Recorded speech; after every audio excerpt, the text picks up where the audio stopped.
ಒಂದನೇ ಮಹಾಯುದ್ಧ ಮುಗಿಯುತ್ತಾ ಬಂದ ಸಂದರ್ಭ. ಸೋಲನ್ನೊಪ್ಪುವ ಸ್ಥಿತಿಯಲ್ಲಿದ್ದ ದೇಶದ ಪುಟ್ಟ ಯುದ್ಧ ವಿಮಾನವೊಂದನ್ನು ಬರ್ಮಾದ ಕಾಡಿನಲ್ಲಿಳಿಸಿ ಪೈಲಟ್ಗಳು ಓಡಿ ಹೋದ್ರು. ಸಮೀಪದ ಹಳ್ಳಿಯ ಜನ ಬೆಳಗ್ಗೆ ಬಂದು ನೋಡಿದಾಗ ಅವರ ಊರ ಪಕ್ಕದಲ್ಲಿ ಒಂದು ವಿಚಿತ್ರ ವಸ್ತು ನಿಂತಿತ್ತು. ಅವರಲ್ಲಿ ಯಾರಿಗೂ ಇದು ವಿಮಾನ ಎಂದು ಗೊತ್ತಾಗ್ಲಿಲ್ಲ. ಅದಕ್ಕೆ ಚಕ್ರಗಳಿದ್ದುದರಿಂದ ಇದು ಎತ್ತಿನ ಗಾಡಿ ಎಂದುಕೊಂಡ್ರು.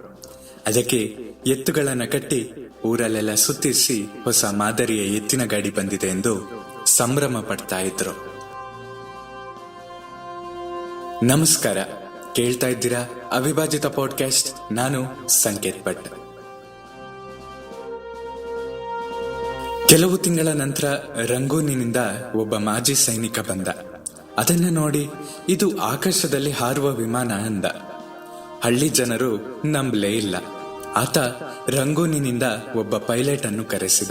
ಆ ಪೈಲಟ್ ಮತ್ತು ಮಾಜಿ ಸೈನಿಕ ಕೆಲವು ದಿನಗಳ ಕಾಲ ಆ ವಿಮಾನವನ್ನ ರಿಪೇರಿ ಮಾಡಿದ್ರು. ಅದಕ್ಕೆ ಇಂಧನ ತುಂಬಿದ್ರು. ಒಂದು ವಿಶಾಲ ಬಯಲಿಗೆ ತಂದು ಎಂಜಿನ್ ಅನ್ನ ಚಾಲನೆಗೊಳಿಸಿ ಬಯಲಿನಲ್ಲಿ ಓಡಿಸಿದ್ರು. ಸ್ವಲ್ಪ ದೂರ ಓಡುತ್ತಾ ಓಡುತ್ತಾ ಅದು ಆಕಾಶಕ್ಕೆ ಏರಿ ಹಾರಿ ಹಾರಿ ಮರೆಯಾಯಿತು. ಇದನ್ನೆಲ್ಲ ಕುತೂಹಲದಿಂದ ತೆರೆದ ಕಣ್ಣು ಬಿಟ್ಟ ಬಾಯಿಂದ ನೋಡ್ತಾ ನಿಂತ ಹಳ್ಳಿಗರು ಆಕಾಶದತ್ತ ಕತ್ತೆತ್ತಿ ನೋಡಿ, ಎತ್ತಿನ ಗಾಡಿ ಹಾರುತ್ತಿದೆ ನೋಡಿದಿರಾ ಎಂದು ಉದ್ಗಾರ ತೆಗೆದರು. ಈ ಘಟನೆಯ ಸಂದೇಶ ಇಷ್ಟೆ, ಅದು ಎಂದೂ ಎತ್ತಿನ ಗಾಡಿ ಆಗಿರಲಿಲ್ಲ, ಆಕಾಶದಲ್ಲಿ ಹಾರುವ ವಿಮಾನವೇ ಆಗಿತ್ತು. ಎಂಜಿನ್ ಅನ್ನು ಸರಿ ಮಾಡಿರ್ಲಿಲ್ಲ, ಸೂಕ್ತ ಇಂಧನ ತುಂಬಿರ್ಲಿಲ್ಲ, ಹಾರಾಡಿಸುವ ಚಾಲಕ ಇರಲಿಲ್ಲ. ಇವೆಲ್ಲ ಸೇರಿದಾಗ ಆ ಎತ್ತಿನ ಗಾಡಿ ಮೇಲೆ ಮೇಲೆ ಹಾರಿತು, ದೂರ ದೂರ ಸಾಗಿತು. ನಾವು ಸಾಮಾನ್ಯ ಎತ್ತಿನ ಗಾಡಿಗಳಲ್ಲ, ಆಕಾಶದಲ್ಲಿ ಹಾರಬಲ್ಲ ವಿಮಾನಗಳು. ಆಕಾಶದೆತ್ತರಕ್ಕೆ ಹಾರಿ ಹೊಸ ಹೊಸ ಸಾಧನೆಗಳನ್ನ ಮಾಡುವ ಶಕ್ತಿ ನಮ್ಮಲ್ಲೂ ಇದೆ. ನಮಗೆ ಬೇಕಿರುವುದು ಸರಿಯಾದ ಮಾರ್ಗದರ್ಶನ, ತರಬೇತಿ ಎಂಬ ಇಂಧನ, ಸರಿಯಾದ ಪೈಲಟ್ನ ಚಾಲನೆ.